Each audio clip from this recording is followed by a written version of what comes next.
وتعظيمهم، وذلك من أهم الأمور وأوكادها، فالصبيان أمانة لدى آبائهم وأمهاتهم، وقلوبهم جواهر نفيسة قابلة لكل ما نكش ومائلة إلى ما تمال إليه، فمن أود منهم الخير نشأ عليه وسعيدا، وشاركه أبوه وكل معلم له، فإن عود الشر وأهمل شكي وهلك، وكان وزر في ركبة القيم والوالي عليه.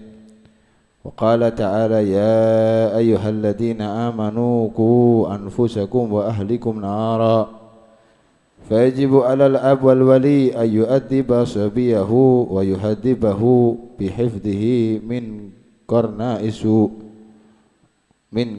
السوء، ولا يعوده اتباع الشهوات والتوسع في الملذات، ولا يحبب إليه الزينة والرفاهية، بل ينبغي أن يراقبه من أول أمره، فلا يستعمل في حضانته إلا امرأة متدينة تأكل الحلال، ومهما رأى فيه مخايل التمييز فينبغي أن يحسن مراقبته، وأول ذلك ظهور الحياء، فإنه إشراق من نور العقل عليه، وتلك هدية من الله.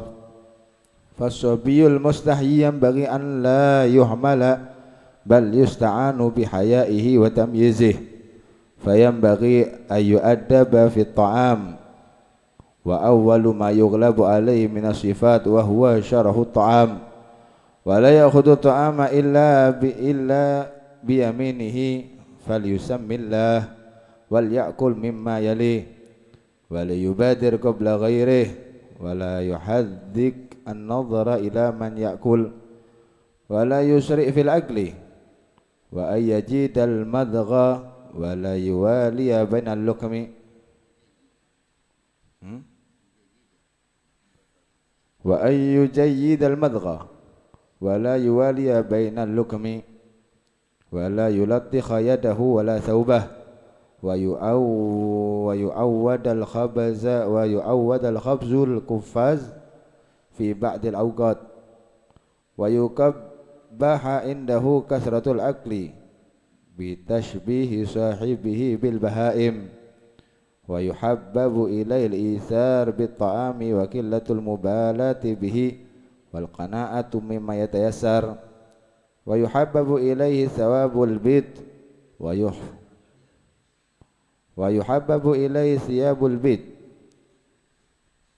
ويحفظ من مخالطة كل من يسمعه ما يرغبه في الرفاهية والمظاهر الفاطنة الكاذبة، ثم يشغل في المكتب فيتعلم القرآن والأحاديث الأخبار وحكاية الأبرار، لينغرس في نفسه حب الصالحين.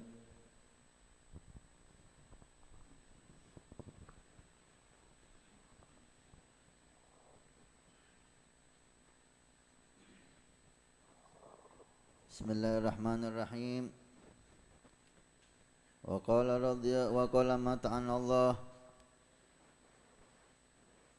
ثم مهما ظهر من خلق جميل ينبغي أن يكرم عليه ويجاز بما يفرح به، فإن خالف مرة فينبغي أن يتغافل عنه، لا سيما إذا اجتهد في إخفائه، فإن عاد ثانيا فينبغي أن يؤدب سرا ويعظم الأمر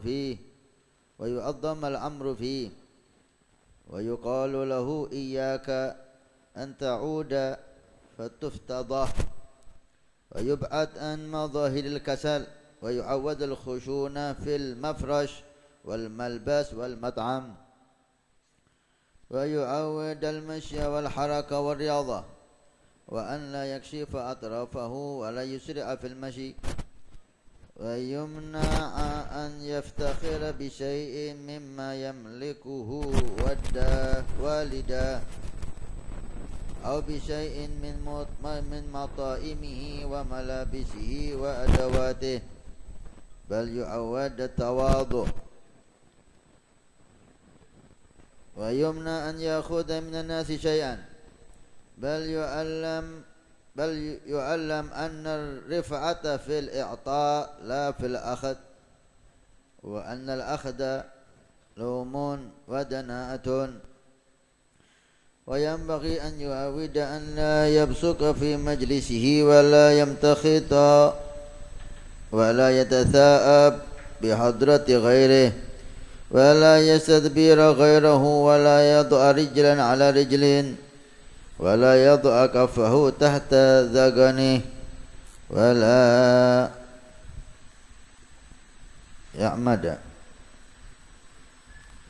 رأسه بساعده فإنه دليل الكسل ويمنع اليمين رأسا وأن يبتدئ بالكلام وأن يعود حسن الاستماع مهما تكلم غيره وأن يقوم لمن فوقه ويوسع له المكان ويحافظ عليه من مخالطة ما يجري على لسانه اللعن والسب والفحش واللغو وينبغي أن يؤذن له أن يلعب لعبا جميلا يستريح إليه من تعب المكتب حتى يتنشط ويرغب ولا يبطل ذكاءه بإرهاقه إلى التعلم دائما فيطلب الحيلة في الخلاص ويبغض العلم وينبغي أن يعلم طاعة والديه ومعلمه ومؤدبه ومن هو أكبر منه وأن يجلهم ويترك اللعب بين أيديهم ومن بلغ سن التمييز فلا يسامح بترك الطهارة والصلاة ويؤمر بالصوم في بعض أيام رمضان ويخوف من السرقة والخيانة والكذب وكل ما يغلب على الصبيان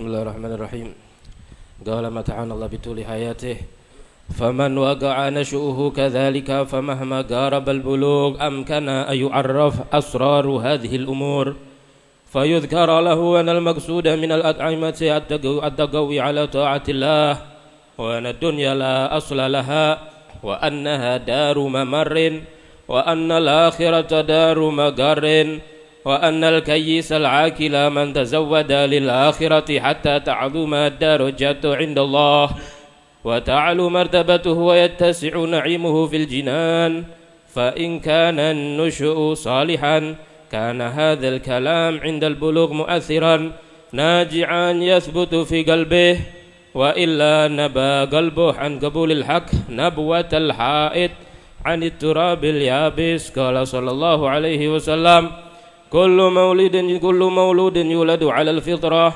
وإنما أبواه يهودانه أو ينصرانه أو يمجسانه قال سهل بن عبد الله التستري كنت وأنا ابن 3 سنين أقوم بالليل فأنظر إلى صلاة خالي محمد بن سوار فقال لي يوما ألا تذكر الله الذي خلقك فقلت كيف أذكره قال قل بقلبك من غير أن تحرك لسانك عند تقلبك في ثيابك 3 مرات الله معي الله ناظري الله شاهدي فقلت ذلك ليالي ثم علمته فقال قل في كل ليلة 7 مرات فعلمته فقال قل ذلك في كل ليلة 11 مرة فقلته فوقع في قلبي حلاوته فلما كان بعد سنة قال لي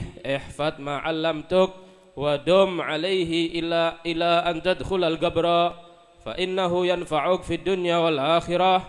فلم أزل على ذلك سنين فوجدت لذلك حلاوة في سري. ثم قال لي خالي يوما: يا سهل، من كان الله معه وناظرا إليه وشاهده أيعصيه؟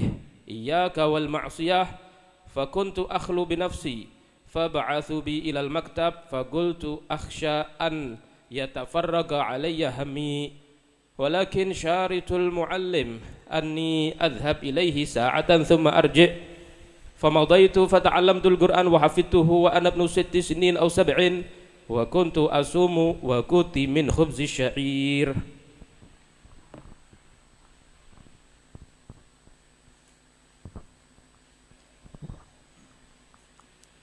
Bismillahirrahmanirrahim. Radhiyallahu ankum wa qala radhiyallahu an. Syurutul iradati wa tadrijil muridi fi suluk. Man syahadal akhirata biqalbi musyahadata yaqinin asbaha muridan harthal akhirah mushtaqan ilaiha mustahinan bina'imid dunya wa ladzatiha.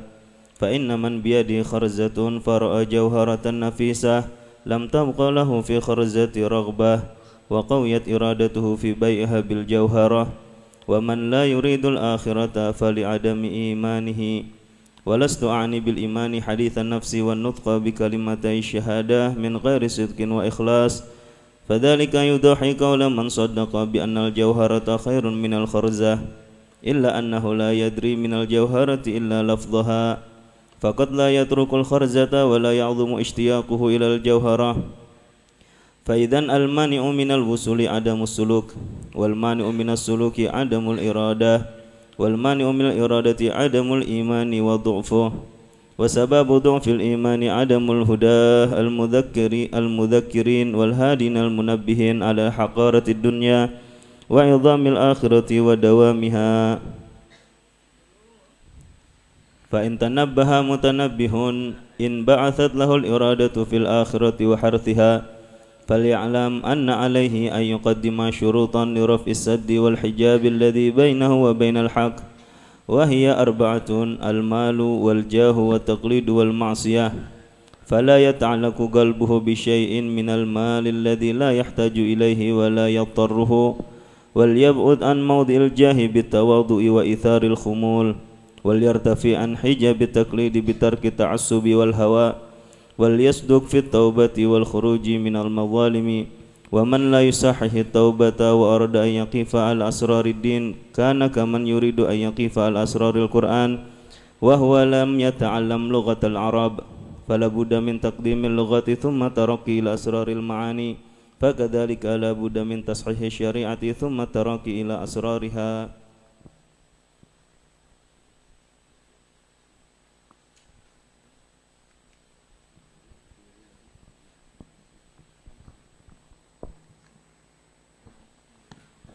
والصلاة والسلام على النور المبين سيدنا محمد وعلى آله وصحبه أجمعين. أما بعد، لقد ذكر الحبيب عمر بن محمد بن سالم بن حفيظ كتابه القبس النور المبين من إحياء علوم الدين الطريقة لتربية الأطفال الذي هو النشأ الصغير الذي إن حسن ثمره فيما بعد، وإن ساء ثمره فيما بعد. فالسلف الصالح اهتموا في تربية أولادهم اهتماما كثيرا أكثر من تعليمهم، لأن عليه المدار وهو العمدة. لماذا؟ لأنه هو الأساس. إذا صح الأساس سلم البناء، وإذا لم يصح الأساس لم يدم البناء، وإن استمر وقتا فإنه لا يستمر وقتا طويلا. نعم. Al-Habib Umar dalam kitab Mukhtasar Ihya membahas tentang bagaimana cara mendidik anak. Beliau Habib Abdullah mengatakan pendidikan anak sangat mendapatkan perhatian besar di para aulia dan as-salafun as-salihin. Bahkan mereka lebih memperhatikan pendidikan anak daripada ilmunya anak. Ditarbiyah lebih mereka utamakan daripada ilmu kepada anak-anak mereka. Kenapa? Karena tarbiyah ibarat pondasi suatu bangunan. Kalau bangunannya kuat, bagus, maka anak itu kedepannya akan bagus dan akan baik. Tapi kalau pondasinya itu jelek, maka kedepannya anak itu akan menjadi jelek. Perhatian pendidikan anak mulai dini, usia dini sangat dipentingkan dalam agama. وكان السلف الصالح يأمرون أولادهم بحفظ رياضة الصبيان لما فيها من ترويض النفوس، لأن نفس الصبي غالبا تهوى الملذات، والولي أو الأب أو الأم وظيفته أن يكبح النفس من صغرها حتى لا تحتاج إلى مجاهدة كبيرة إذا كبرت فيما بعد. إذا كبحت من الصغر خلاف ما عليه أسلوب التربية في هذا الزمن، فإنه يعطي أولاده وأطفاله كل ملذاتهم من حيث يظن أنه يحبهم، لكن في الحقيقة ليست هذه المحبة، إنما هي محاربة في الكبر. إذا كبر يحارب أبوه، يحارب أمه، يحارب ذلك الولي الذي اعتنى به في صغره، لأنه حاربه في الصغر، حاربه أي دلعه، بلغة أهل حضرموت حاربه بمعنى دلعه، فيصير حربا له إذا كبر. Para salaf saleh mendidik anak-anaknya mulai kecil, sehingga mereka menyuruh untuk menghafal abiyat-abiyat yang mansub Habib Abdullah bin Husain bin Tahir yang bernama Riyadatus Sibyan. Imam Ramli Riyadatus Sibyan. Di dalam abiyat Riyadatus Sibyan itu banyak hal-hal yang sangat bermanfaat bagi anak. Terutama di situ anak dihimbau jangan dibiasakan yang enak. Dari segala hal, pakaian, makanan, minuman, keadaan, jangan dibiasakan enak terus. Sehingga jika anak itu mulai kecil biasa kurang enak, dari segi makanannya kurang enak, bajunya kurang enak, nanti kalau sudah besar gak repot lagi mujahadahnya. Membantu anak itu untuk ketika dia besar tidak sulit mujahadah melawan nafsunya, karena sudah terbiasa kurang nyaman, kurang enak. Kata beliau, berbeda dengan orang tua sekarang. Orang tua sekarang berusaha memberikan kepada anaknya semua yang enak. Makanan berusaha yang paling enak untuk anaknya, minuman yang paling enak, baju yang paling bagus, semuanya yang paling bagus, yang paling enak. Dia anggap itu sebagai bentuk bukti cintanya kepada anak. Padahal itu sangat merugikan anak ketika dia besar. Maka anak yang dibiasakan nyaman di waktu kecil, dia akan menjadi musuhnya di waktu besar. Ketika dimanja anak itu kecilnya, besarnya akan menjadi musuh orang tuanya.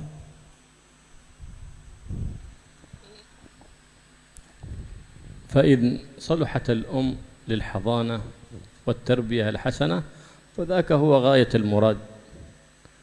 وقد الأم تسيء التربية ولا تستخدم التربية الحسنة مع أولادها، فينبغي للأب أن يأخذه ويختار له حاضنة تقوم بأمره على الوجه الأتم، تحسن تربيته، وليس هذا جحد لأمه لكن حفظا للولد.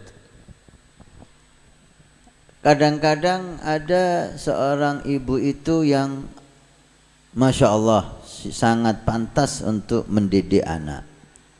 ibunya sendiri sebagai pendidik anak, karena ibunya pandai bagaimana menjadikan anak itu anak yang saleh, yang baik, tidak hanya dimanja. Maka itu ghayatul murad, itulah keinginan semua bapak. Keinginan semua bapak anaknya dia asuh oleh istrinya sendiri yang salehah, yang baik. Tapi kalau memang dia menikahi perempuan yang enggak bagus untuk tarbiyah, maka jangan dibiarkan anak itu bersama ibunya. Pilihlah ibu asuh yang salehah, yang bagus. Bukan ini sebagai bentuk kejahatan kepada ibunya anak, dipisahkan anak ini dari ibunya, bukan. Ini untuk menjaga kepribadian dan akhlak si anak. Kalau memang ibunya nggak pantas mendidik, hanya dimanja anak itu, apalagi diajari hal-hal yang nggak bagus, yang korban dibiarkan anaknya nanti. Maka hendaknya si bapak mempersiapkan ibu asuh yang salehah, yang bagus bagi si anak.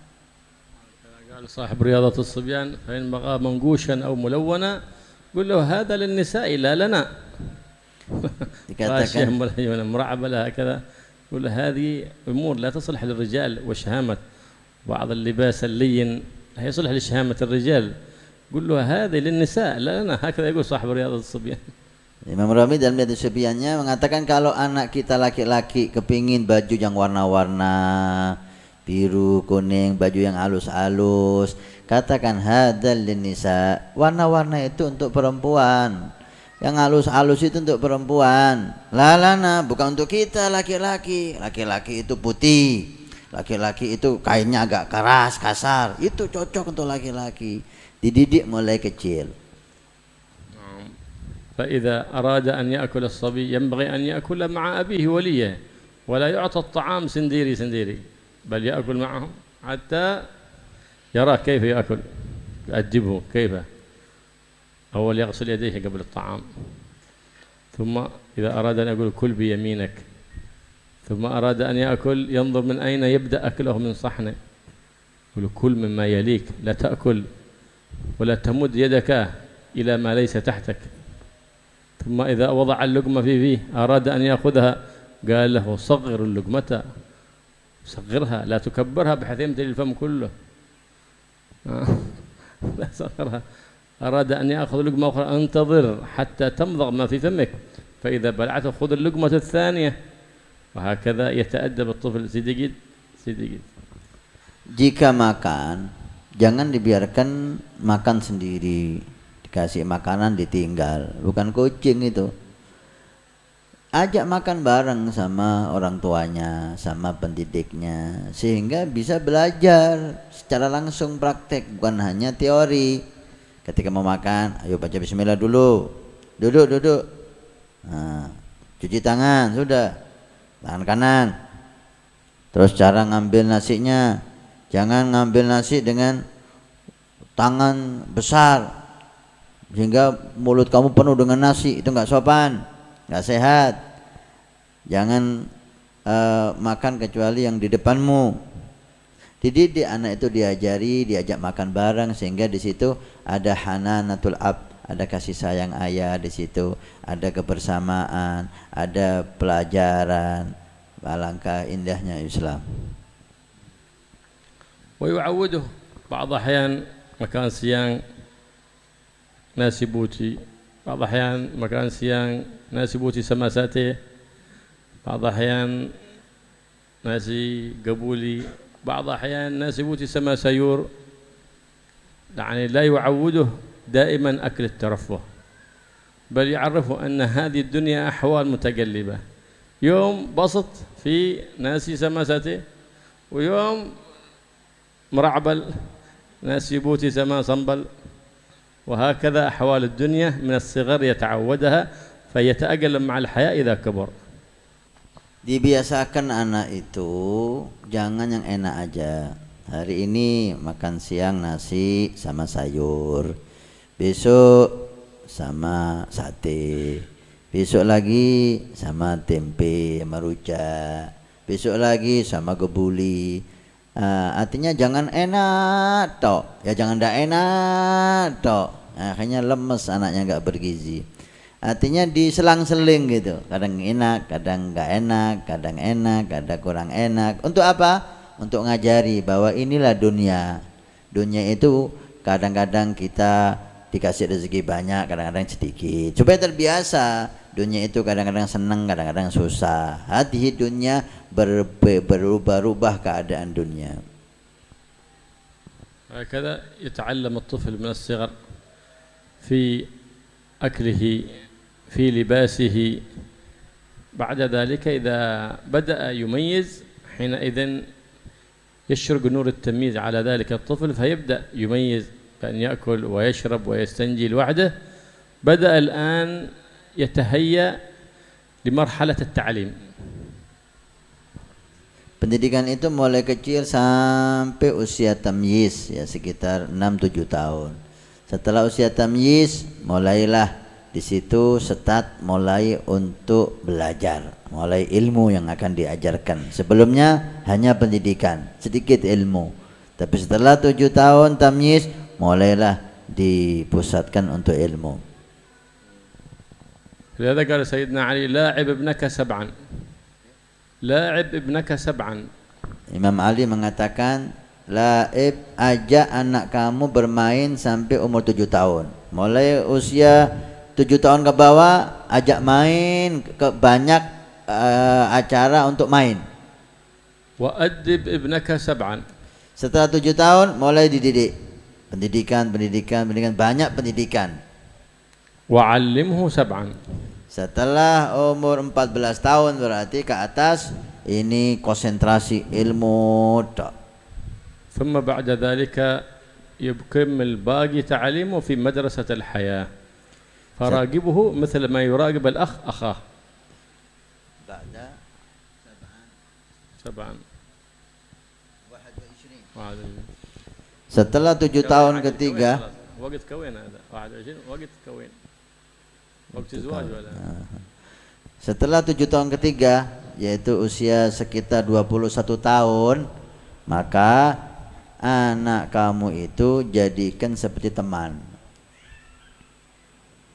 Jangan dijadikan anak kecil lagi.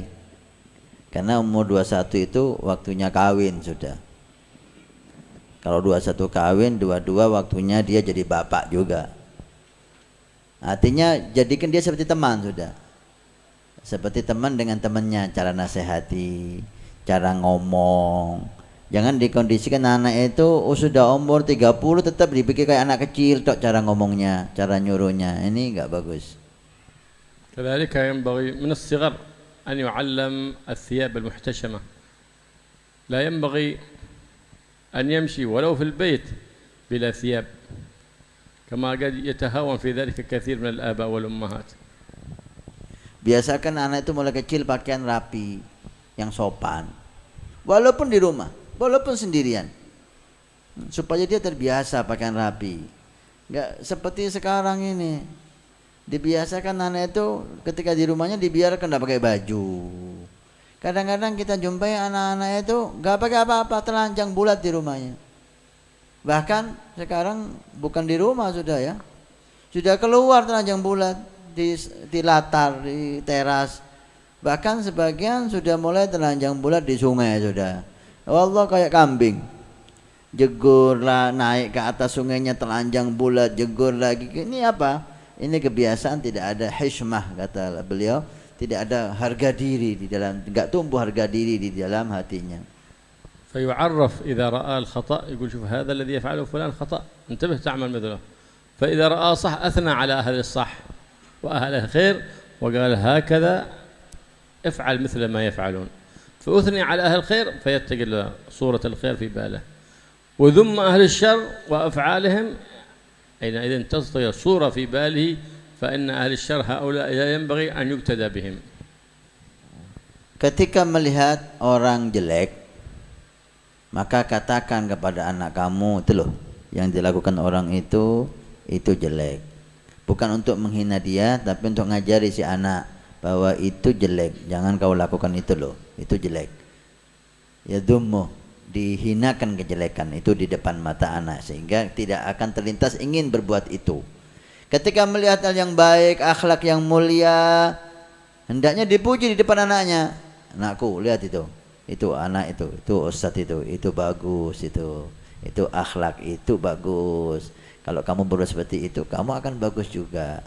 Jadi ketika lihat kebaikan, dipuji di depan anak tersebut supaya tercatat di pikirannya itu keinginan untuk berbuat itu. كذلك إذا جاءه ناس أو ضيوف ينبغي أن يستغل هذا الوضع في تأديب الأولاد إذا رأى منهم ما يسيء، فلا يترك الولد يدخل أيام الضيوف وشيء من عورته يبان وإن كان صغير، أو يجلس أمام الضيوف ويمد رجليه ويقول هذا ابني صغير. لا، فرصة لتأديبه أمام الضيف، لكن لا يعاتبه أمام الضيف حتى لا يكون في ذلك شيء من جرح في باطن الطفل، لأنه يكون ليس يتاب، يقول لا يجلس مثل ما يجلس الرجال، فإن الرجال لا يجلسون هكذا أمام الرجال، يمدد أمامهم أو نحو ذلك، فيتعلم ذلك sedikit-sedikit. Ketika kedatangan tamu di rumah kita, manfaatkan itu untuk mendidik anak juga. Kita dapat fadilah menghormat tamu, dan kita juga dapat kesempatan mendidik anak. Contohnya, ketika ada tamu kemudian aurat anak kita terbuka, itu maksud ada tamu, haya ada tamu. Kemudian duduk di depan tamu, kalau kakinya itu mungkin sembojong, laki-laki itu nggak pantas duduk semacam ini di depan tamu. Duduk ini seperti orang laki-laki benar gitu. Ini duduknya perempuan ini, sehingga anak itu mendapat pendidikan lagi ketika kedatangan tamu. Tapi jangan dimarahi di depan tamu. Memarahi di depan tamu membuat haibah anak itu atau mental anak itu akan jatuh. هكذا ينبغي للولي أن يعود الابن الصغير العطاء لا مجرد الأخذ، فإن الطفل يحب الأخذ، لا تعوده العطاء قبل أن تعوده الأخذ، ويعرف أن الأخذ نقص والعطاء كمال، فيتربى على صفة الكمال. Dibiasakan anak itu untuk senang memberi, tidak senang menerima hadiah dari orang. Buat dia lebih senang beri. Kalau perlu dia dibiasakan menolak. Tadi kita baca, gimana nggak senang dikasih, senang ngasih. Supaya kenapa? Karena anak kecil itu mereka itu jibillah memang wataknya itu senang dikasih, nggak senang ngasih. Maka buat kebiasaan dia lebih senang memberi daripada diberi oleh orang. وينبغي أن لا يعود الجلوس أمام شاشة التلفاز لساعات طويلة، فإنها مما تخل بعقل الطفل، أو حمل الآيباد أو التليفون أو ألعاب التليفون، فإنها مما لساعات طويلة فإنها تخل عقل الطفل، فلا ينبغي أن يعوده ذلك، بل يعلمه الرياضة مع ستر العورة. خليه يعمل رياضة، نيقودة أو أي رياضة، أو يجري أو يلعب، لا بأس، لكن مع احتشام وعدم كشف العورة. Jangan dibiasakan anak kita itu terlalu lama di hadapan televisi atau di hadapan iPad, telepon, terutama yang Android. Itu membahayakan akal orang anak itu dan membahayakan kesehatannya. Sama sekali nggak pantas dan sama sekali tidak bermanfaat terlalu lama depan TV, mengganggu matanya, mengganggu akalnya, mengganggu kecerdasannya, mengganggu kesehatannya. Tapi ajari riyadhah, olahraga, ajar naik kuda, ajari lari, ajari renang, tapi dengan menutup aurat. Tetap al-hishmah, tampil dengan penuh penghormatan diri di hadapan agama itu dianjurkan. Tetap aurat, olahraga yang cocok, Nah, itu jauh lebih bermanfaat daripada dibiarkan di depan TV berjam-jam, apalagi dikasih HP Android kemudian main video game yang tidak ada artinya, bahkan sebagian acara video game itu membahayakan. وينبغي أن يعودها التواضع من الصغر، تواضع في الجلوس، تواضع في المشية، ويحذر من مشية المتكبرين الذي يسمونها الآن مشية الرياضيين، فإنهم لهم مشية عوجة سموها مشية الرياضيين وهي مشية المتكبرين، فما يفعله كثير من الشباب. Dibiasakan tawadhu mulai kecil. Mulai kecil dibiasakan punya sifat tawadhu, rendah hati. Jangan dibiarkan dia itu mulai kecil sudah mempunyai sifat sombong, takabur. Sombong dengan apapun, dengan karena kekayaannya, dengan orang tuanya, dengan kedudukannya dan seterusnya. Nah, itu sama sekali membahayakan anak. Seperti sekarang ini dikatakan jalannya orang yang ahli olahraga, padahal jalannya itu jalan mutakabbir. Nggak tahu apa maksudnya, masyhur riyadhiyin.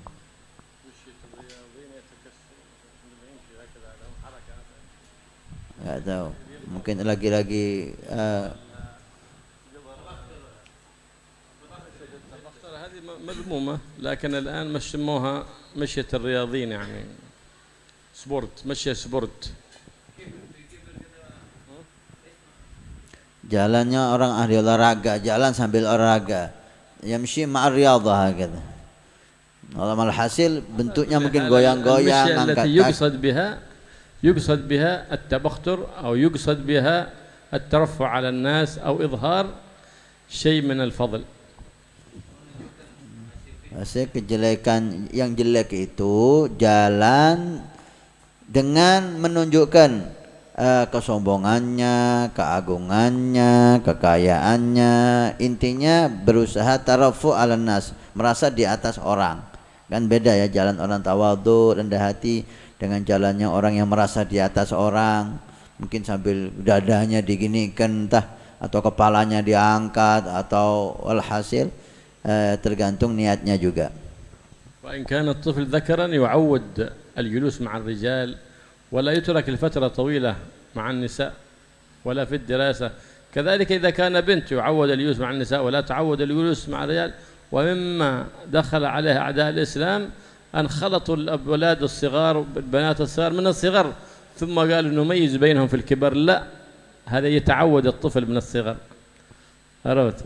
فيتألف الالتصاق بالأنثى من الصغر، ثم يسهل عليه ذلك في الكبر، وصعب ذلك ترويضه إذا كبر. إذا كان معلم القرآن كثير من معلم القرآن النساء الصبيان لا بأس، تعاليم لا بأس، لكن الخلطة أن يلعب مع البنات، كثرة اللعب مع البنات وهو صبي، وكثرة اللعب مع الأولاد وهي لا، وهي بنت، بل يلعب كل مع جنسه. Dibiasakan mulai kecil anak itu berkumpul sesama jenisnya. Anak laki-laki kumpulnya ya sama anak laki-laki, mainnya sama anak laki-laki. Perempuan kumpulnya mainnya sama anak-anak perempuan. Sekarang kan enggak. Mereka menjadikan satu laki perempuan ketika bermain. Nanti kalau udah besar baru kita pisah. Terlambat. Itu sudah mengakar, sudah mempengaruhi kepribadian anak. Ketika anak laki mainnya kumpulnya sama perempuan, itu akan jiwa lakinya itu akan bisa mati. Seperti halnya perempuan kumpulnya sama laki-laki, akhirnya jiwa perempuannya itu bisa mati. Maka jangan dibiarkan terlalu lama anak laki kumpul sama perempuan, anak perempuan kumpul sama laki-laki, supaya jiwa rujuliyahnya bagi laki itu tetap kuat, tetap tambah kuat, dan jiwa perempuan bagi perempuan itu juga tetap terjaga.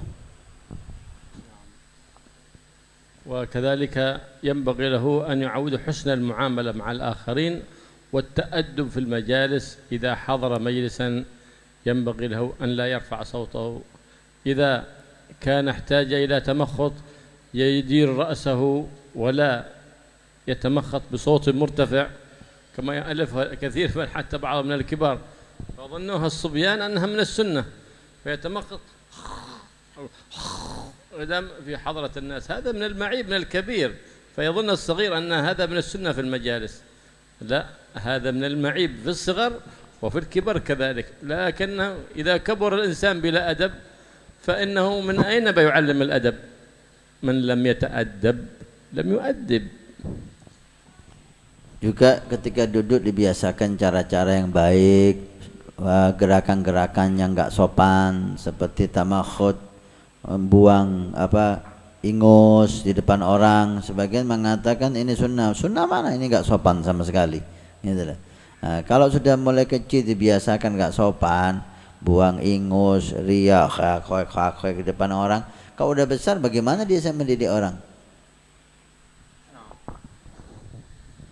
كذلك إذا حضر في مجلس رآه يطرح رجل على رجل في حضرة، وقد كثير تعودوا كذلك.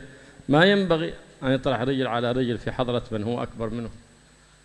والآن تعلموا على الكراسي يطرحون رجل على رجل حتى النساء والعياذ بالله.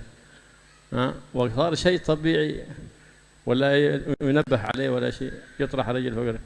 بل ما ينبغي حتى خصوصا في حضرة من هو أكبر منه، في حضرة والديه ما ينبغي ذلك.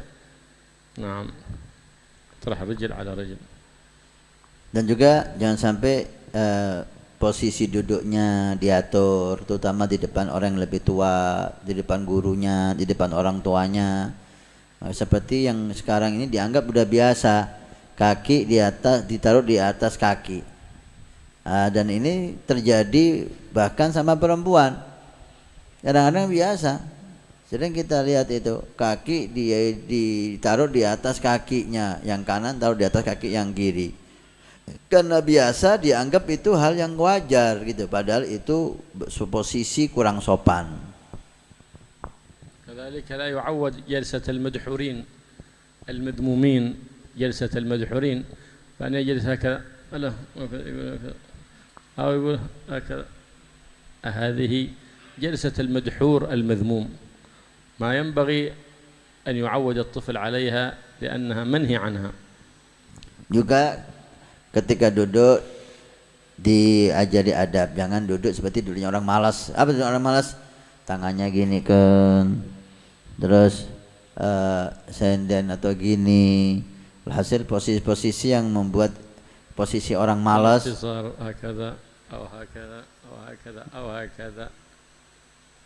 Posisi-posisi yang seperti itu yang enggak sopan dibiasakan ditegur mulai kecil.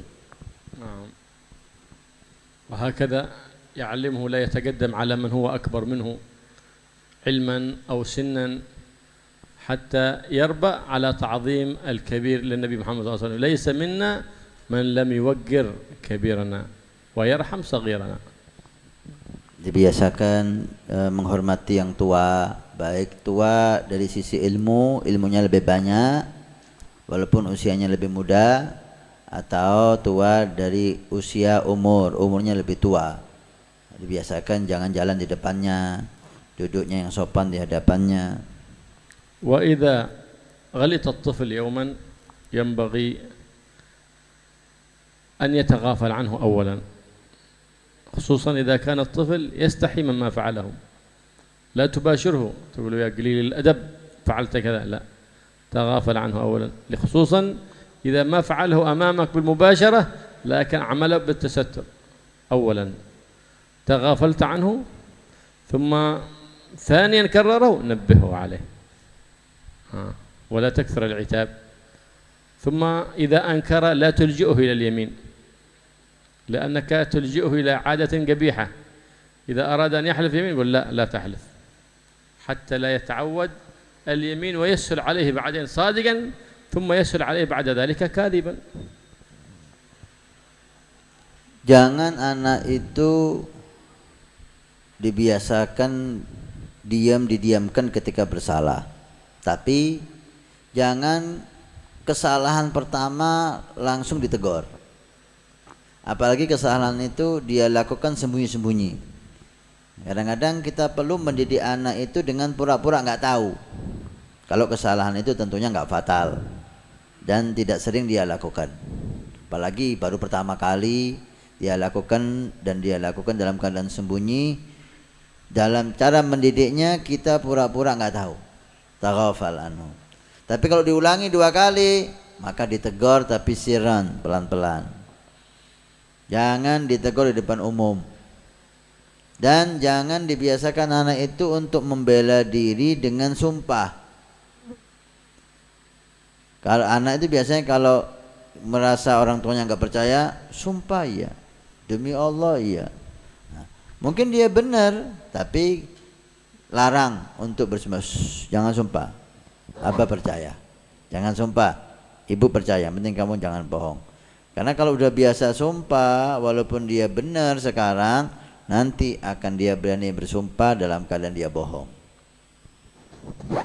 كذلك يعلم أنه إذا تكلم من هو أكبر منه أو من هو في سنه حتى لا يقاطع الكلام، فينبغي أن لا يتكلم حتى أن ينتهي من يخاطبه من كلامه، ثم بعد ذلك يشرع في الكلام خلافا لما عليه العمل اليوم من الكبار فضلا عن الصغار. Dan diajari jangan memutus bicaranya orang, apalagi orang yang bicara itu di atas dia usianya atau sama-sama dia usianya. Biasakan jadi pendengar yang baik. Dengarkan dulu, jangan dipotong orang bicara di tengah jalan. Lain dengan zaman sekarang. Sekarang jangankan yang kecil, yang besar melakukan itu. Belum selesai yang ini bantai, belum selesai ini yang ini bicara. Adab kalam betul-betul tidak dilaksanakan.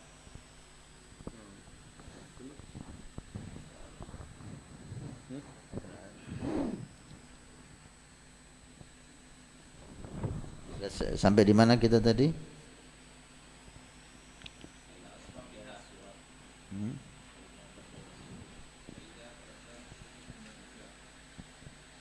Fa'idha wajada syekh, fa'idha faqada asyurut al-arba'. Allahu a'lam.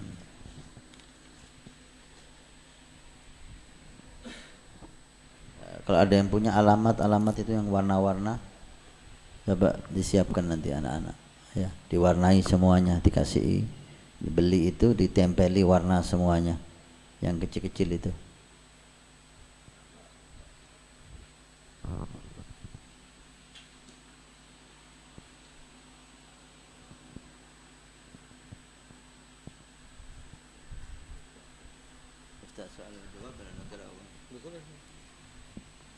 Ada pertanyaan untuk yang pendidikan anak ini di kitab Bahasa Nurul Mubin? Sebelum kita lanjutkan, Falnatu ilal Islam.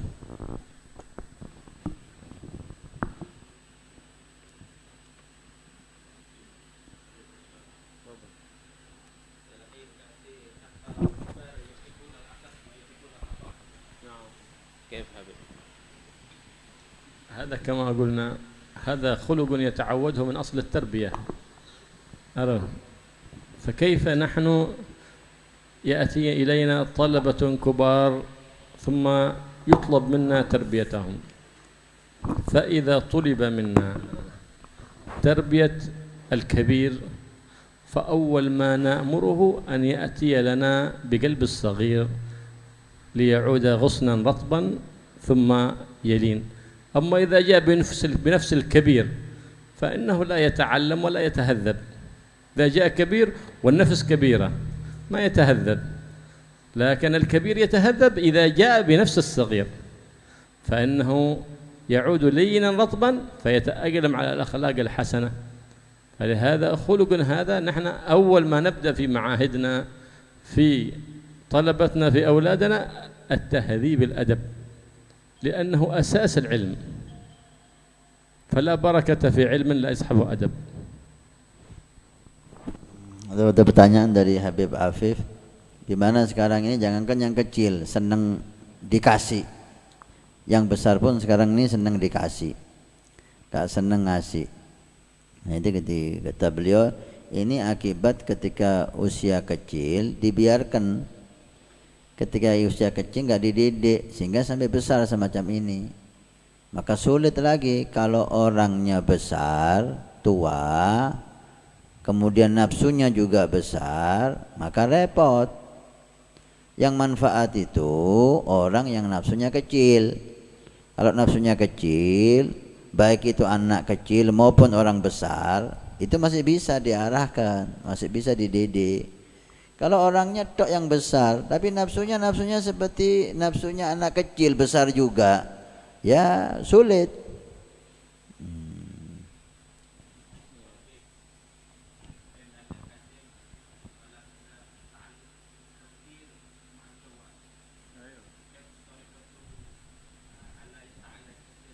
هذا من أخطاء التي في التربية من الآباء والأمهات، ويظنها أنها من المحبة وهي من البغض.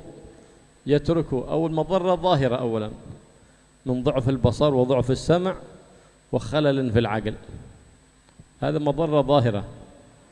إذن أنت لو رأيته يلمس النار بتقول له كيف أخلص ولدي من لمس النار؟ كيف أرشدونا؟ ولدي بيلمس الجمرة الآن، بيمسك الجمرة، أرشدونا كيف أنقذ أنا؟ بعد الجمرة. ترى هذا أسلوب، لكن ربما يصيح في البداية. والنفس كالطفل إن تهمله شب على حب الرضاع وإن تفطمه ينفطم. يصيح في البداية ثم يشكر في النهاية. بماذا تشغله؟ إن كان هو صغير تأتي إليه بألعاب يشغل فيها فكره، لا يشغل فيها يده ويدخل صندوق سكينر. تعرف صندوق سكينر؟ صندوق سكينر هذا الآن غزو فكري يسمى صندوق سكينر. يلعب بالجوال ثم يعطى جائزة تنزل عليه جوائز هكذا، ثم يلعب ثاني مرة تنزل عليه جائزة في الجوال، ثم بعد ذلك خسر، لا أنا بلعب ثاني مرة الحين مع بخسر ثاني مرة، يطلع عليه هكذا شيء في الهواء ينزل هكذا. هذا صندوق سكينر، هذا صندوق سجين. أنت في سجن وتظن نفسك أنك حرية. صندوق سكينر أصل وضعه واختراعه هناك حمامة طائر وضع في قفص، وذلك القفص فيه طعام تأكل منه، صح؟ أخذ الطعام ووضع في صندوق بجانب القفص، ولا ينفتح هذا إلا بزر داخل القفص. فأراد الطائر أن يأكل، ما في أكل، فبحث ما في أكل، ثم في زر قال تك يخري حبة بر، حبة براس، تك عجيب، بحث قال تك خرج، تك خريت حبة ثانية، خلاص كل ما خريت حبة كل ما ازداد اشتياقا. والطفل كذلك ألا ليستولوا، بل حتى الكبار هم أطفال بالبلاي ستيشن، ألا وشرى بلاي ستيشن ويظن نفسه قد فاز في المصارعة وفاز في الكرة، هو قاعد بالبلاي ستيشن هكذا، قال هكذا يعمل هكذا. أسير صندوق سكينر، لأنه مخترعه هذا خبير سكينر حتى يجعل الأطفال كلهم أفكارهم محدودة، آفاقهم محدودة، فلا ينتفع بهم في صغر ولا ينتفع بهم في كبر. Ada yang tanya tentang gimana sekarang ini menanggulangi menjauhkan anak dari HP Android atau mainan-mainan PlayStation dan lain-lain, karena banyak yang kecanduan. Dijawab oleh beliau, kalau kamu melihat anak kamu itu main bara api, ada bara api di depan, anak kamu mau megang bara api itu, apakah kamu akan tanya gimana caranya ya supaya anak saya aman dari bara api itu? Enggak akan kamu tanya itu, langsung kamu jauhkan bara api itu dari anak kamu, selesai. Enggak perlu pertanyaan ini perlu langsung diambil bara apinya, selesai. Nanti mau tanya, ya apa Habib ya supaya anak saya selamat dari bara api ini ya ambil bara apinya. Nah demikian kalau kepingin selamat dari media itu, alat-alat itu yang sudah terbukti membahayakan akal, membahayakan mata, membahayakan kesehatan, nunggu apa? ambil, selesai. Nangis Habib. Memang Hatta bara api diambil dia nangis. Tapi nafsu itu kan seperti anak kecil. Kalau kamu tentang, kamu larang, sekali nangis, kedua kali selesai. Gak lama nangisnya itu, gak akan nangis sampai mati. Gak mungkin. Ini nangis sekali, dua kali, sehari, 2 hari. Maka perlu kau imbangi. Untuk dengan main, dengan kamu ajak main, ajak riyadhah, untuk dia supaya lupa dari hal itu. Memang sulit kalau sudah kecanduan ya. Kalau udah kecanduan itu naudzubillah kayak kecanduan narkoba. Gak bisa dijauhkan itu. Nah, beliau akhirnya menceritakan asal usulnya video game itu atau permainan itu, bahkan bukan anak kecil yang kecanduan sekarang ini. Yang tua kecanduan juga. Dibuat dia main bola, dibuat dia seakan-akan main balap, main mobil. Padahal dia duduk di tempat, diajak khayal, diajak dia main gulat. Padahal dia duduk di tempat aja, tangannya tak yang gerak. Menang nanti dikasih hadiah apa lewat kiriman, lewat pos. Nggak ada hadiah, dibohongi, dapat kembang dari atas itu turun, woi, atau suara surak-surak tepuk tangan, itu sudah senang. Hadiah apa ini? Kebohongan demi kebohongan, mainnya bohong, hadiahnya bohong, dibuat hidup dalam kebohongan, dan itu farhan, senang, merasa kalau menang merasa hebat. Menang apa ente? Kau dapat hadiah senang, hadiah apa? Hadiah kembang dari atas turun itu seneng. Kalau kalah sumpah, sampai kadang-kadang marah itu sama anaknya, sama ibunya, sama kakaknya. Kalau dia diganggu, ini loh sampai kalah. Oh, kalah apa ente? Kalah main video game. Innalillahi wa inna ilaihi rajiun. Beliau mengatakan ini asal usulnya sunduk scanner ada ismul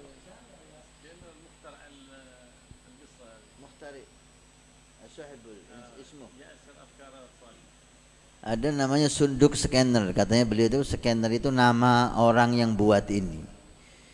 Dulu asal usulnya ini ada burung di dalam sangkar, ada makanan duren atau apa makanannya itu, ada kayak biji-bijian gitu. Anak nerangkan Hafid makan duren, anak kepingin juga itu. Ada biji-bijian gitu. Akhirnya diambil itu kotak yang berisi jagung, beras, itu diambil, dikasih tempat, terus dikasih tombol. Kalau tombol itu diincak sama burung itu baru keluar 1 biji. Burung kan nggak paham pertama, cari makanan, udah lapar, cari makan, kakinya nggak sengaja kena tombol itu, plek, keluar 1 biji, dimakan sama dia. Nggak nyambung. Makanya kan nggak nyambung, idrok kan kalau binatang itu. Lapar lagi, cari lagi, kok ngincak situ keluar 1 biji. Akhirnya nyambung. Oh, kalau ini diincak keluar 1 biji. Akhirnya dia tergantung ngincak itu terus, ngincak, nyucuk. Nah, dari sinilah dibuat video game tadi itu, permainan-permainan. Ketika menang dikasih kembang-kembang dari atas, suara-suara hidup, farhan. Oh, menang apa ente? Menang main. Oh, anda dapat hadiah. Hadiah apa? Hadiah kembang dari atas. Sufal khayal wa fauqa khayal, diajak khayal sehingga orang itu jadi bodoh ya.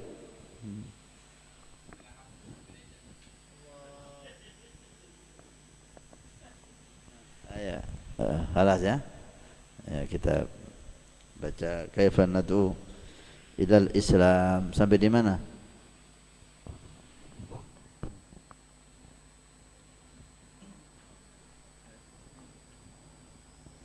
Ada yang tahu sampainya? Hah? 68. Hah? Oh, banyak berarti. Masa Ustaz? Hah?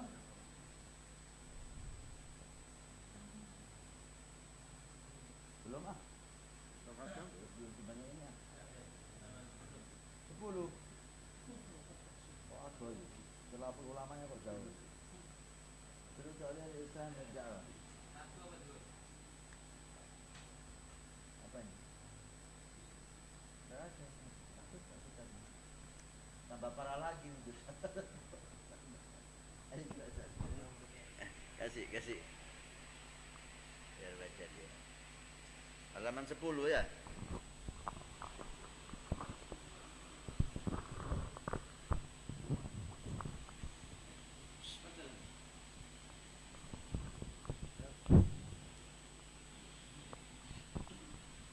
Bismillahirrahmanirrahim. Qala radhiyallahu anhu asyurutul awwaliyatu li salamatid da'wah. Yumkinuna an nulakhisa hadhihi syuruta fil umuri thalathati taliyah. Asyartul awwalu ay yatahaqqaqal islamu as-sahihu fi syakhsid da'i ilaihi. Wa daruratu hadha syarti min al-wuduhi bimakan fa kulluna ya'lamu anna faqida syai'i la yu'tihi. Walan natahaddatsa fi hadha as-sadad an insanin lam yaqbalil islam lahu dinan. Fa minal muttafaqi alaihi anna hadzal insan in da'a ila al-islam fala ya'tiyah min da'watihi bi ayyi ta'ilin bal minal maqtu'i bihi annahu la yanhadah bi ayyi da'watin haqiqiyatin ila mabda'in la yadinu huwa nafsuhu bihi. Walakinnal muhim fi hadha sadad an natasa'alah an qimatid da'wati ilal islam idh yanhadu biha muslimun ghairu multazimin bi ahkamil islam wa adabihi aw yanhadu biha muslimun multazimun bi ahkamil islam walakinnahu lam yukhlis lillahi azza wa jalla fi hadzal iltizami aw fi hadhihi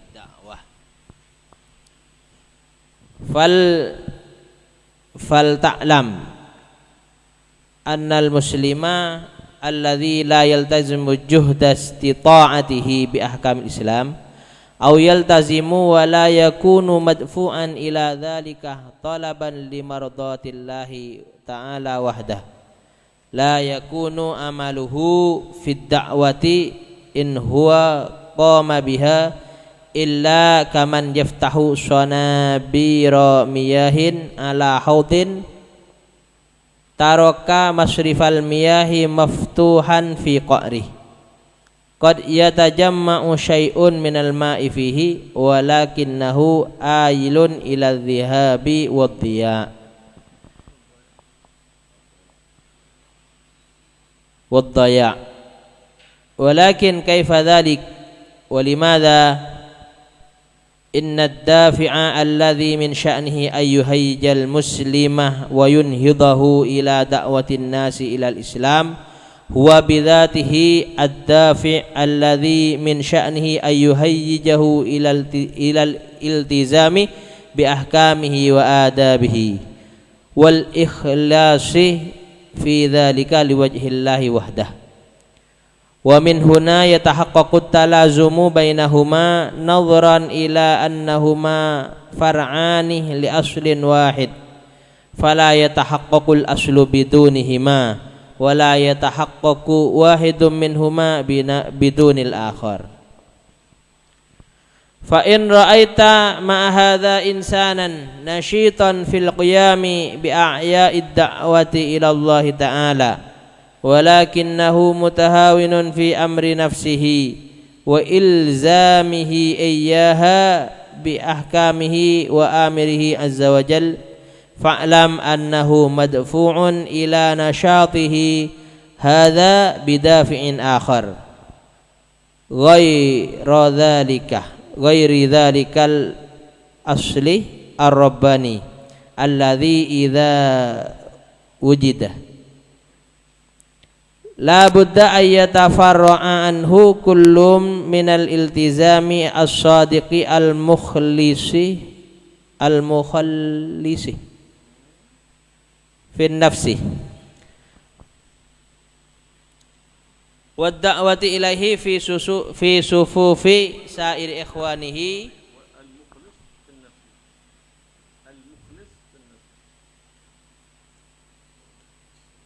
المخلص في النفس والدعوة إليه في صفوف سائر إخوانه وأصحابه.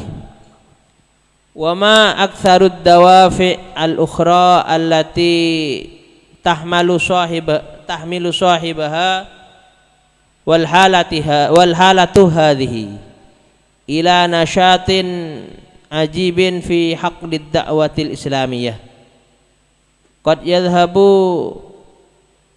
براحة جسمه قد يذهب براحة جسمه وبالكثير من حظوظ نفسه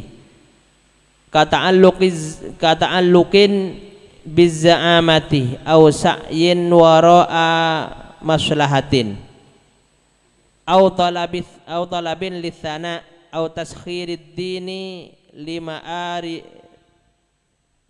لمأرب من المآرب. فإن هذه الدوافع وأمثالها إذا استحكمت بالنفس هيجت صاحبها إلى نشاطات قاسية ومضنية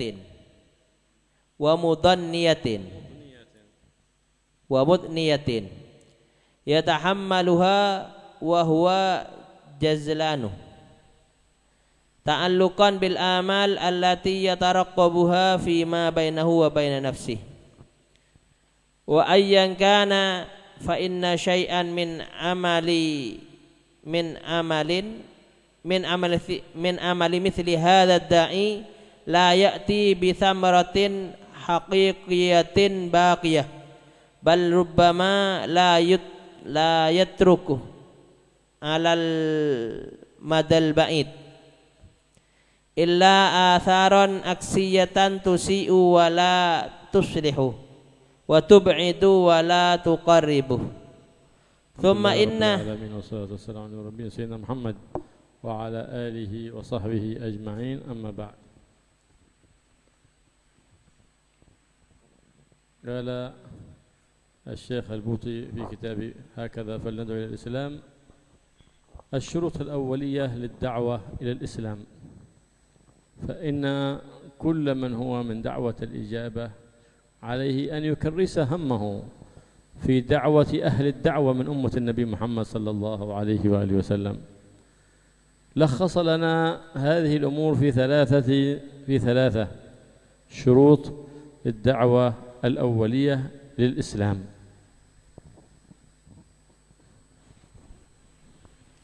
Di sini Syekh Dr. Muhammad Said Ramadan Buti menjelaskan bagaimana syarat-syarat orang itu untuk dakwah.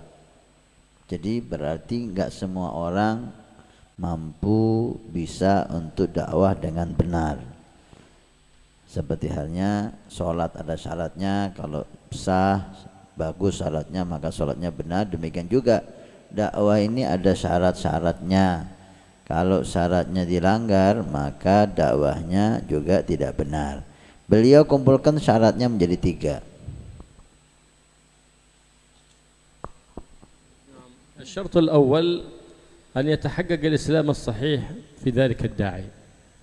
لابد أن يتحقق فيه، يعمل في إسلامه الصحيح اقتداء بالنبي محمد صلى الله عليه وسلم بما استطاع، ملتزما بشريعة الإسلام في أموره أقواله في أفعاله كلها. لا بد، وهذا شرط ضروري. كيف يدعو إلى الإسلام من لم يتحقق بالإسلام؟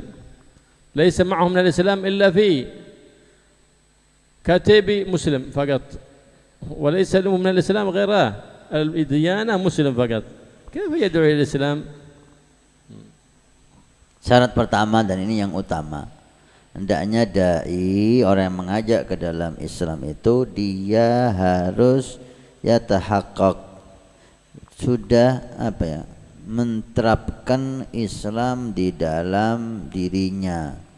Islam yang sahih, berarti ada Islam yang enggak sahih di sini. Islam yang benar, pemahaman Islam yang benar itu ada pada dirinya. Beliau katakan bukan hanya Islam dalam KTP, agamanya Islam, tapi amaliyahnya, akhlaknya bukan Islam. Bagaimana orang ini mau berdakwah, dirinya aja ditinggalkan jauh dari Islam.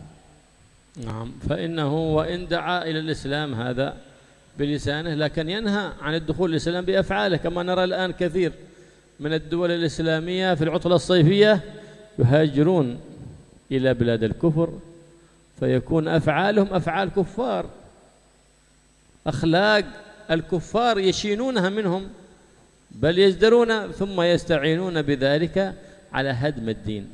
انظروا لأولئك من بلاد الإسلام هم مسلمين انظروا لهذا الدين ورأوهم كأنهم يمثلون الإسلام وهم لا يمثلون الإسلام. أولئك الذين حجبوا عن الإسلام وحجبوا غيرهم فيأثمون إثمين إثم كونهم خرجوا عن دين الإسلام بأفعالهم وحجبوا غيرهم من أهل الدعوة من أمة الدعوة من أمة النبي محمد صلى الله عليه وسلم. Sebagian orang dakwah untuk membela Islam dengan lisannya, tapi dia sadari atau tidak, dia malah menjauhkan orang dari Islam dengan perbuatannya. Lisannya mengajak orang untuk Islam, memuji agama Islam, membela agama Islam, tapi perbuatannya membuat orang jijik dengan Islam, membuat orang malah takut dengan Islam dan menjauh dengan Islam. Dan ini orang enggak sadar dia sudah menjadi penghalang untuk orang masuk dalam agama Islam. Seperti yang dilakukan kata beliau orang-orang yang tinggal di negara Islam ketika liburan panjang datang, mereka keluar dari negaranya ke negara orang kafir, ke Eropa. Mereka berbuat di sana hal-hal yang sangat merugikan agama Islam. Orang-orang kafir menganggap ini mereka datang dari negara Islam. Tapi ketika dia lihat kok gini Islam, dia pikir ini orang yumathilul Islam, ini loh Islam. Padahal mereka sama sekali tidak mewakili Islam. Mereka hanya memuaskan nafsunya dengan berbuat semua itu. Sehingga kata beliau dia mendapat dosa 2 kali. Pertama, dosa dia maksiat, melanggar Islam. Kedua, dosa dia telah menjadi penyebab orang-orang tidak mau masuk ke agama Islam. فالذي يدعو إلى الإسلام ولم يتمثل فيه الإسلام أي يلتزم شريعة الإسلام بقدر استطاعته فإن دعوته كالعدم لا طائل تحتها. لماذا؟ لأنه هو بعيد عن الإسلام فكيف يعطي شيء ليس عنده فإن فاقد الشيء لا يعطيه. Orang yang berdakwah dengan Islam tapi dia tidak melaksanakan Islam, ini hakikatnya dia enggak dakwah, enggak ada manfaatnya dakwahnya dia. Karena dikatakan dalam maqalah Arab, faqidu syai' la yu'ti, orang yang enggak punya enggak bisa ngasih dia. Dia enggak punya, ngasih itu orang yang punya. Orang yang punya barang, dia bisa ngasih barang itu. Kalau dia enggak punya barang itu, dia mau ngasih apa? Nah, oleh karena itu dakwah yang semacam ini sama sekali tidak akan membuahkan manfaat. الدعوة إلى الإسلام لا يشترط أن تكون من العلماء، لا، كما تكون من كل من ملتزم بالدين على تقوى مع الله سبحانه وتعالى. هذا يكون فللدعوة شرطين، أولا أن يقوم بالدين أي بحسب الاستطاعة. الأمر الثاني أن يخلص لله في النية صادقة وإخلاص لله تكون لدعوته أثر إن شاء الله. Bukan harus orang dakwah itu melaksanakan semua perintah Islam, enggak, itu sulit. Semaksimal mungkin, sebisa mungkin melaksanakan Islam dalam kehidupannya. Maka dikatakan syaratnya dakwah itu 2. Dia sendiri multazim, melazimi Islam, apa yang disuruh Islam dilaksanakan semampu mungkin. Yang kedua, dia ikhlas untuk Allah. Bukan harus ulama, nggak harus banyak ilmu.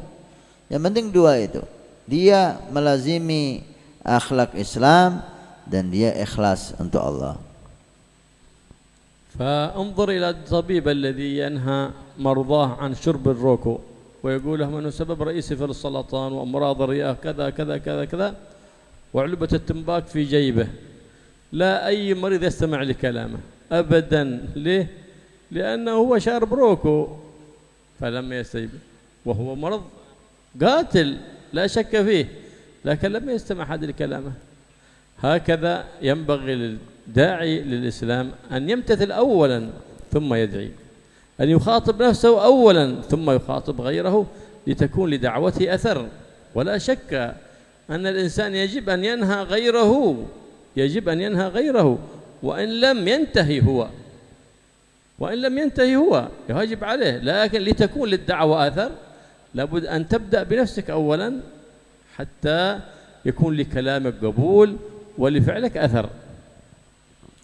Beliau contohkan orang yang menasihati orang sakit karena rokok. Ada beberapa orang sakit disebabkan rokok, dinasihati. Rokok itu bahaya untuk kesehatan, bahkan bisa membuat kanker, bisa membuat ini, bahkan dikatakan rokok membunuhmu. Tapi di kantongnya ada gudang garam. Mana mau didengarkan ini sama orang? Nggak mungkin, nggak akan didengarkan. Walaupun sudah terbukti tidak ada khilaf bahwa memang menimbulkan penyakit, tapi nggak ada yang mau dengar. Karena yang nasihati rokokan juga. Demikian contoh untuk orang dai. Sebelum dia memerintahkan, melarang orang untuk berbuat sesuatu atau memerintahkan orang berbuat sesuatu, hendaknya dia dulu melaksanakannya. Dia dulu menghindari larangan itu. Dia dulu melaksanakan perintah itu, baru ajakannya itu ada berkahnya. Walaupun kita tahu bersama, tetap hal yang jelek, maksiat, kemungkaran harus kita larang walaupun kita melakukan itu. Tetap dikatakan ala sagil kas an yanhal jullas. Tetap dilarang. Orang yang menuangkan ceret isinya khamar, terus dia yang nuangin, kan ini maksiat dia, tapi dia tetap ada kewajiban untuk dakwah. Khamar ini haram loh, khamar ini haram loh. Tetap walaupun dia kerjanya seperti itu, melarang bentuk maksiat harus ada. Artinya maksiat harus kita larang, walaupun kita masih tetap melakukan hal itu. Tapi ini dari sisi umum. Dari sisi manfaat, akan sedikit manfaatnya kalau kita berbuat sesuatu yang kita larang atau meninggalkan sesuatu yang kita perintah. Sayyidina Al-Hasan Al-Basri fi waqtihi kathura dhulm al-'abid. فجاء كثير من الأرقاء يشتكون لسيدنا الحسن البصري ليخطب في الجمعة ويرغب في عتق الأرقاء وحسن المعاملة. مضت جمعة أو جمعتين لم يتكلم، ثم بعد ذلك استمر الظلم، ثم الجمعة الثالثة تكلم وكان لكلامه قبول. كل من سمع الخطبة راح واعتق عبده. فجاء العبيد إلى عنده قالوا جئنا ناقمين لا شاكرين. كيف؟ قال نكلمك قبل أسبوعين وتخطب في الأسبوع الثالث. قال نعم، عندما خلمتموني أنا أريد أن أأمر الناس بأمر أنا لم أأتمر به، كيف يكون لكلامي قبول؟ فتوفرت، انتظرت حتى تتوفر عندي شيء من المال فاشتريت عبدا واعتقته. الآن قد تحليت بتلك الخصلة، فلما تكلمت كان لكلامي القبول. ألا ترون كيف فعل أسيادكم واعتقوكم؟ قال نعم. قالت أما تأخري فلهذا السبب حتى يكون لكلامي قبول.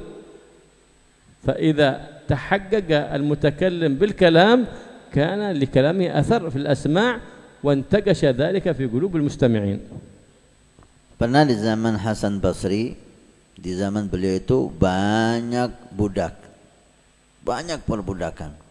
Kemudian datanglah beberapa budak itu ke Imam Hasan Basri meminta beliau untuk Jumat kali ini, Jumat depan, hendak kami minta kamu khutbah tentang fadilah memerdekakan budak, supaya dia dimerdekakan oleh sayyidnya.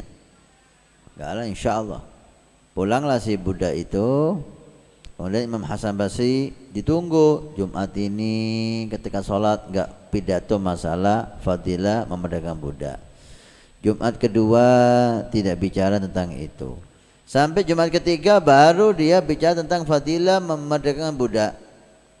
Setelah pulang dari Jumatan, para sayyid yang punya budak itu memerdekakan budaknya semua. Budak-budak yang dimerdekakan itu datang kepada Imam Hasan Basri.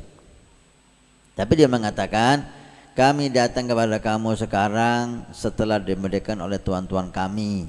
Tapi kami tidak datang terima kasih loh. Kami datang malah menyalahkan Anda. Loh, apa salah saya? Kenapa kok baru Jumat yang ketiga kamu bicara masalah fadilah merdekakan budak? Padahal kami sudah minta Jumat yang pertama kau enggak bicara, kedua setelah kami minta kau enggak bicara, baru yang ketiga ini kau bicara. Coba kau dari awal, kan kami merdeka mulai kemarin sudah. Oh itu. Ketika kamu minta saya belum pernah melaksanakan pemerdekakan budak itu. Saya belum pernah melakukan itu. Gimana saya akan menyuruh orang sesuatu kebaikan yang saya belum melakukan? Dan saya nggak ada uang. Maka saya kumpulkan dulu sampai saya punya uang cukup untuk beli budak. Saya beli budak, saya merdekakan. Nah, saya sudah melaksanakan kebaikan itu. Maka saya pidato Jumat ketiga fadilah memerdekakan budak. Gimana hasilnya? Banyak kan? Kamu dimerdekakan kan oleh tuan-tuan kamu? Iya. Nah, karena itu saya menunggu untuk berbicara setelah saya melakukan hal itu. Naam. وهكذا إن الذي لا يتحقق بما يتكلم به ألا فإنه تكون دعوته ضعيفة. مثاله مثال الإنسان الذي يريد أن يملئ هذا الحوض فيأتي بالأنابيب ليملأه لكنه يترك الحوض مفتوح من تحت فإنه يمتلي يمتلي يمتلي ولا يكاد يمتلي حتى إذا ترك قليلا فإذا هو يتفرغ مرة أخرى. ليه؟ لأنه مثقوب من الأسفل فيدخل الكلام من الأذن اليمنى ويخرج من الأذن اليسرى. هكذا مثاله. الماء يدخل من أعلى ويخرج من أسفل فلا يثبت شيء فيكون فائدة في الحال أو فائدة في المآل لا يحصل من ذلك شيء حتى يتحقق بما يأمر به. Beliau memberi contoh orang yang memerintahkan suatu kebaikan tapi dia tidak melaksanakannya, seperti orang yang ngisi tempat bak, anggap bak kamar mandi, pipnya itu deras sekali dari atas, tapi lubang kamar baknya itu lubang dibiarkan, diisi penuh, ditinggal sedikit, sebentar habis lagi karena airnya keluar dari bawah. Atas diisi tapi bawah dibiarkan terbuka. Nah demikian mungkin didengarkan, banyak yang dengarkan. Saat itu mungkin dia merasa manfaat, tapi setelah dia pulang hilanglah nasihat itu. Kembali lagi seperti semula seakan-akan nggak pernah dengar nasihat. Kenapa? Barokahnya sedikit, lemah sekali karena dia belum yatahaqqaq bima qal. فالداعي الذي هيجك لدعوة غيرك لماذا لم يهيجك لدعوة نفسك؟ ايش إذا الصدق ما في، النية ما في، الإخلاص ما في. لأنه لو صدقت وأخلصت لهيج الدعوة لنفسك نفس الداعي الذي هيجك لدعوة غيرك. Orang yang ngajak orang berbuat baik, melarang orang berbuat jelek, tapi dirinya nggak melaksanakan, ini niat dakwahnya sudah bisa dilihat tidak benar. Kenapa? Kalau kamu meyakini yang kau perintahkan itu kebaikan, pasti kamu akan melakukan untuk dirimu sendiri dulu. Makanan yang bergizi dan bervitamin, gak mungkin kau suruh orang makan dulu sebelum kamu dirimu. Saya dulu kepingin supaya saya sehat dulu sebelum orang lain sehat, gitu. Saya sembuh dulu sebelum orang lain sembuh. Logikanya semacam itu. Tapi kebaikan dia nyuruh orang berbuat baik, dia tidak melaksanakannya. Nyuruh orang untuk qiyamul lail, fadilah qiyamul lail, dia enggak qiyamul lail. Loh, apa ente ini? Apa enggak baik qiyamul lail itu? Enggak baik. Loh, kok kamu enggak melaksanakan? Nah, ini ada apa dengan kamu? Ini jelek loh, ini buruk, ini haram loh. Dia lakukan. Loh, kenapa ini bahaya? Tapi kalau kamu lakukan, yang mestinya yang paling berhak untuk mendapatkan kebaikan itu diri kita sebagai orang lain. Yang paling berhak untuk kita keselamatkan dari neraka dan kejelekan diri kita sebagai orang lain. Maka kalau ada dai yang semacam ini dakwahnya perlu dipertanyakan apa niatnya. فإذا رأينا شخصا نشيطا في الدعوة إلى الله، نشيطا في عقد المجالس، نشيطا في نشر المجالس عبر وسائل التقاطع الاجتماعي، رأينا ذلك نشيطا لكن لم نرى فيه تلبس بما يأمر، فاعلم أن هذه الدعوة ملتبسة، فاعلم أن هذه قيام بأمر الدعوة إنما هو لغرض في نفسه، الله أعلم إيش هو، إيش غرضه من هذا، الله أعلم، ربي يعلم. لكن في دعوته دخل. ما معنى دخل؟ شيء لم يرد به وجه الله سبحانه وتعالى، لم يدعوه الداعي الرباني من الله سبحانه وتعالى، بل دعوة لنفسه، إما أن يعمل معهد يريد أن يظهر شخصه، أن يعمل مجلس يريد أن يظهر رسمه في تلك البلد، مجلس بسار ما شاء الله، وهو خالي عن الآداب، آداب الدين. فكيف بأخلاق سيد المرسلين؟ هو هذا قل عن آداب الدين، ونحن نطلب من الداعي أن يتخلق بأخلاق سيد المرسلين محمد صلى الله عليه وآله وسلم. فإن رأيت ذاك فاعلم أن في مجلسه دخل، أن في دعوته دخل شوب، غش، ليس نيته خالصة ولا صادقة لوجه الله الكريم، فليراجع نفسه وليخلص نيته ثم ليبدأ ويستأنف العمل ولا يترك. بعض يقول لا أنت عاتبتوني وقلتوا لي كذا كذا، لا، ليس المعنى أن تترك، لا، تحارب نفسك وشيطانك وتستمر في عملك. هذا هو يكون كالرمي بالحجارة في وجه إبليس الخسيس. أما حتى تستمر على ذلك زمنا فتخلصك النية، فيصير مجالسك مبارك وحركتك كلها مباركة.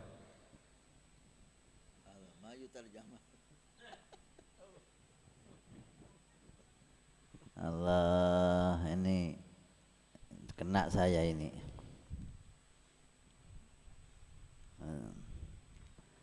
Kata beliau, orang yang dakwah, bikin pondok, bikin majelis, semangat, bikin pondoknya semangat, bikin majelisnya semangat. Kemudian dakwah-dakwah di mensos, semangat, statusnya tiap hari ganti, dakwah ini, kena anak-anak sudah lagi semangat-semangatnya ini, di status dakwah, di status ini kena anak, semangat luar biasa. Tapi ketika lihat di amalannya, gak semangat, dakwahnya luar biasa, majelisnya besar, pondoknya besar, di medsos semua ada, di status WA, di Twitter, di Facebook, di YouTube. Ini ana, bukan antum. Ini ana lagi semangatnya ini. Itu live, tiap sore live, roha live, dipotong, dibuat status, dipotong, dibuat Twitter, Instagram. Wah, semangat, masya Allah, jamil. Tapi giliran amal soleh kok nggak semangat, praktek ilmunya kok nggak semangat. Berarti di dakwahnya ente ini ada kesalahan. Niatnya ente ini nggak kurang pas. Apa tujuannya? Kata beliau, Allahu a'lam. Kita nggak tahu apa tujuannya orang ini. Yang jelas, yang kita pasti ini orang ada masalahnya dalam dakwahnya. Mungkin dia semangat dakwahnya itu bukan ingin diridhai oleh Allah, mendapat derajat sisi Allah, tapi ingin supaya dirinya menjadi tokoh terbesar di daerahnya. Allah, naguna lakma tu tarjam ahsan. Supaya dirinya dianggap tokoh terbesar sehingga didatangi partai-partai politik.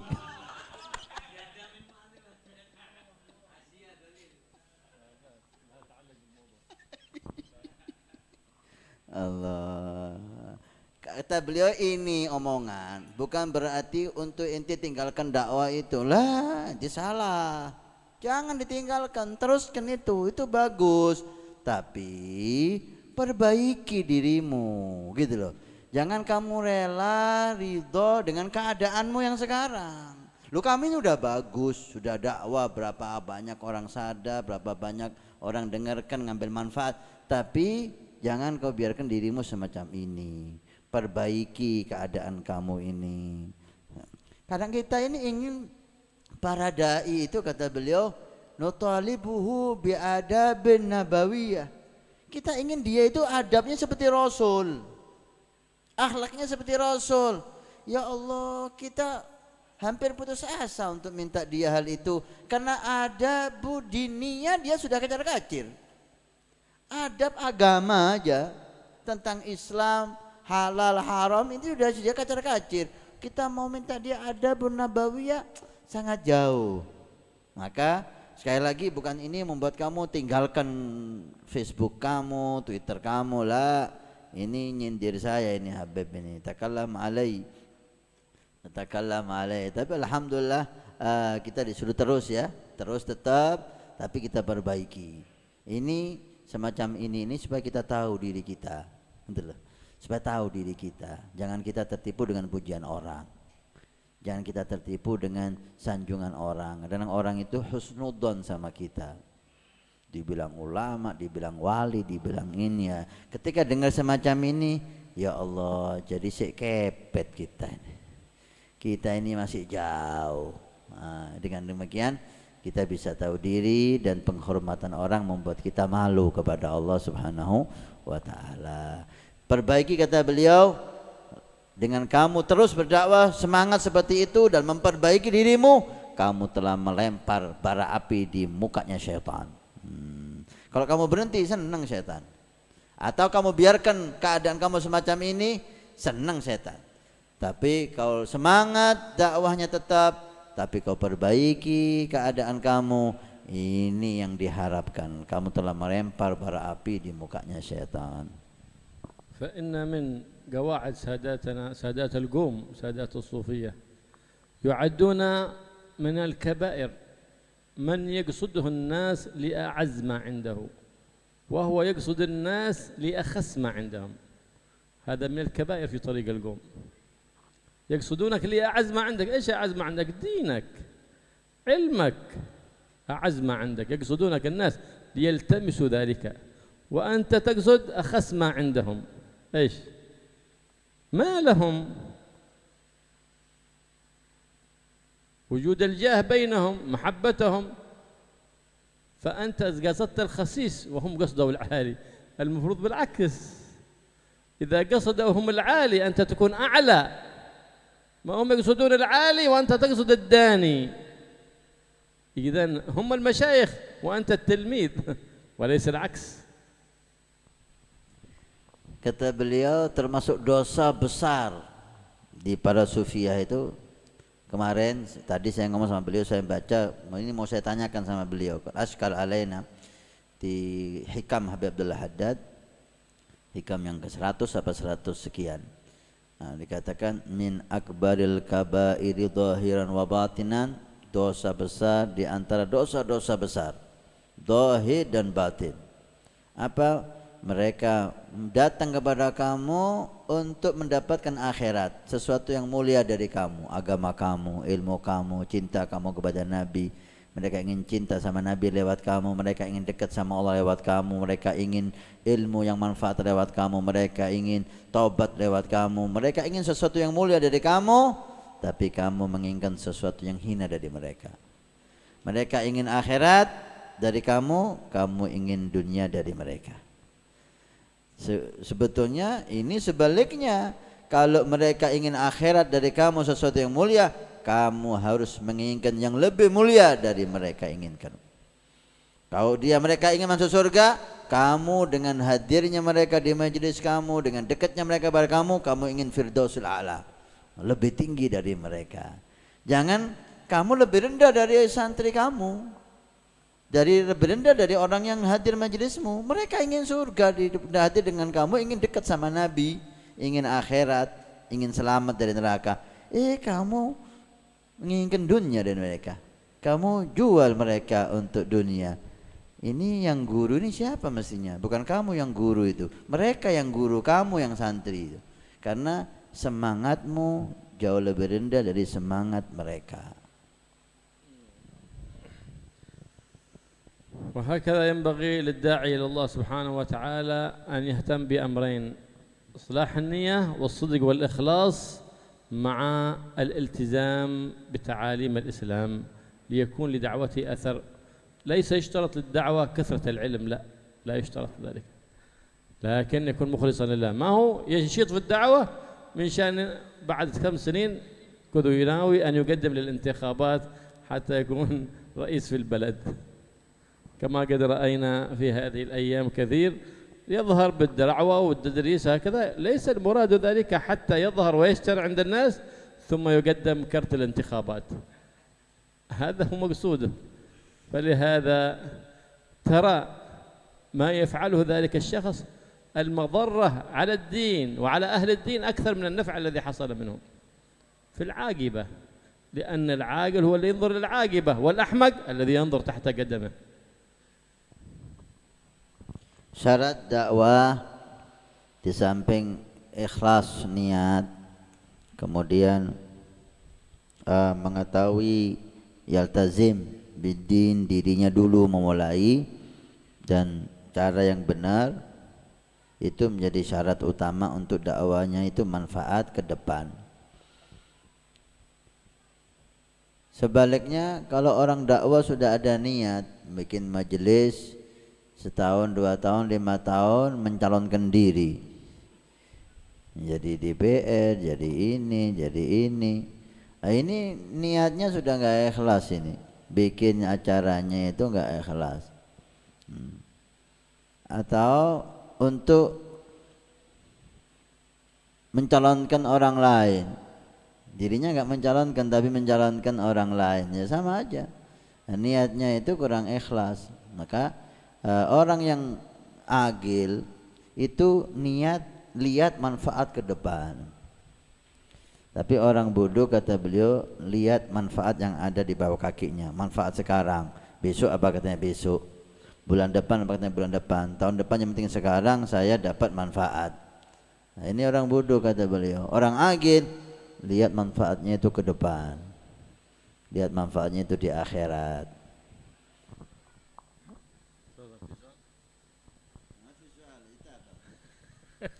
Ada pertanyaan, kata beliau. Ini enggak ada pertanyaan, ini pokok doa kita ini sekarang. Akhir, monggo kalau ada pertanyaan. Monggo. monggo تفضل حافظ سأل monggo Itu yang paling besar majelisnya. majelis besar.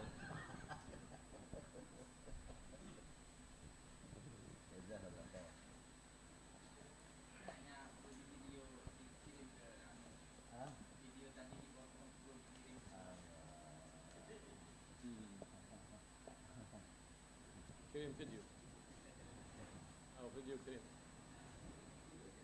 جاء الفاتحة بالقبول صلاح كل حاجة يعني بكم ويتون صلاح صلي وقبروه صلاح الشان كله ظاهر باطن يا رب العالمين. يبارك فينا وفيكم يا رب العالمين. يبارك في هذا المجلس إن شاء الله الذي هو يذكرنا إن شاء الله بتريم إن شاء الله. جعلنا من أهل تريم حقيقة يا رب العالمين. يا تريم أهل الله يحيي بأخلاق أهل تريم وينفعنا بتريم وأهل تريم ويجعل تريم في قلوبنا نتخلق بأخلاق ساداتنا البعلوين أحمد الحمايات من سيرة الند ما فات من طريقتهم يا رب العالمين. يصلحنا ويصلح بنا ويجعلنا صالحين يصلح الأولاد والبنات يصلحهم ويجعل يسلك من طريقة أهل وسلافنا الصالحين. يصلح قلوبنا ويصلح نياتنا ومقاصدنا ويصلح نياتنا الله سبحانه وتعالى. يرزقنا الإخلاص فيما تعلمنا وفيما علمنا والإخلاص فيما تكلمنا والإخلاص فيما نقول وفيما نفعل وفيما ننوي. يجعلنا خالصين مخلصين. اللهم علمنا ما جهلنا وزينا العمل بما علمنا ووفقنا للإخلاص فيما تعلمنا وفيما عملنا يا رب العالمين. بجاه نبيك محمد الرؤوف الرحيم. سورة الفاتحة وإلى حضرة النبي محمد صلى الله عليه وسلم. الفاتحة.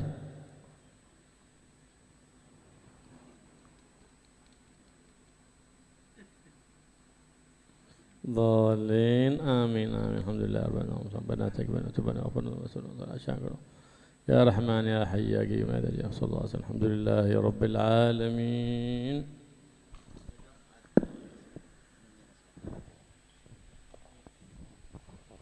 Untuk bulan depan mungkin ada yang berminat untuk menjadi tuan rumah. Koi jual.